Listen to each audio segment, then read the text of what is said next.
Rise and shine mga ka-RSP, narito na ang gabay, patnubay, palala at prediksyon ni Master Hans Kuang ngayong araw ng March 21, Thursday. Simulan na natin.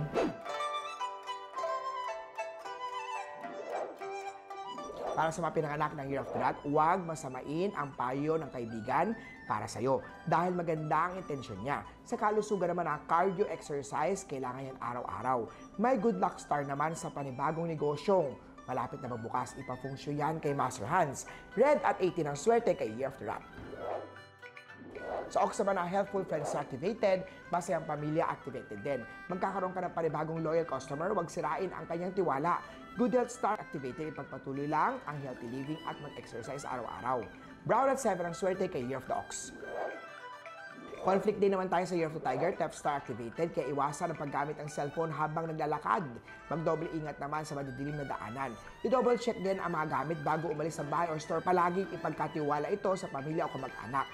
Sa love life naman masaya at maging kontento na sa kanya. Huwag hanapin ang wala. Silver at 10 ang swerte kay Year of the Tiger. Rabbit naman tayo bad luck star activated, iwasan ang mag-post sa mahalagang information or private information patungkol sa'yo. Huwag basta makipag-usap sa taong hindi mo lubos kakilala. Activated ang scam star, ingatan ang kalusugan, huwag magpuyat, kumain sa tamang oras, uminom ng vitamina ang kailangan. Pitch at 9 ang swerte kay Year of the Rabbit. Sa Year of the Dragon naman tayo, may good news sa mga Year of the Dragon. Fertility star activated, may baby na darating sa inyo ni partner o mula sa iyong kamag-anak. Ito ay magbibigay ng inspirasyon na mas lalong pagtatagalid, papalakasin pa ang inyong relasyon. Matagal niyo nang ito pinaplano. Kumain ng healthy na food, uminom ng vitamins ng reseta ni Doc. Huwag kaligtaan, alagaan ang resistensya. Blue at 5 ang swerte kay Year of the Dragon.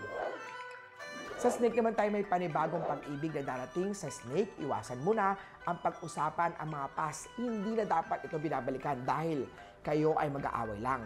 Good health star activated sa chart. Huwag abusuhin ang katawan, matulog na maaga at gumising na maaga. Brown at 16 ang swerte kay Year of the Snake. Sa horse naman tayo at 12 star activated, kaya ingatan ang gamit na mahalaga. May money loss star din, bawas-bawasan ang pagiging masungit at maging active sa social media para sa mga tao nag-i-inquire at mag-avail ng product or services mo. Gray at 4 ang swerte kay Year of the Horse.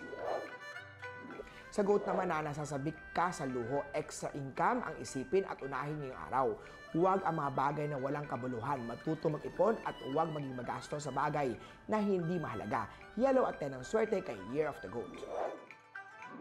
Ito naman sa mga Year of the Goat, pag-isipan muna na maigi bago pumirma ng kontrata, ipagpaliban muna ito at maaaring itanong kung kailangan ang tamang oras para i-accept ang mga project. May unexpected expenses din sa chart habang maaga matutong mag-ipon. Nang ganun pa man ay handa ka sa mga emergency expenses na posibleng mangyari. Green at 12 ang swerte kay Year of the Monkey. Sa rooster naman tayo magkakaroon ng blessing. Sa mga rooster, matagal mo na itong kakilala, ngunit ngayon mo pa lang siya lubusa makausap. Huwag itong isnabin. Patient is the key sa chart mo. Hintayin ang araw na para sa'yo. Huwag madaliin ang lahat. The right time will come soon. Silver at 11 ang swerte kay Year of the Rooster. Sa mga dog naman na pumapag-ibig ang mga Year of the Dog, huwag lamang maging selfish and be considerate kay sweetheart.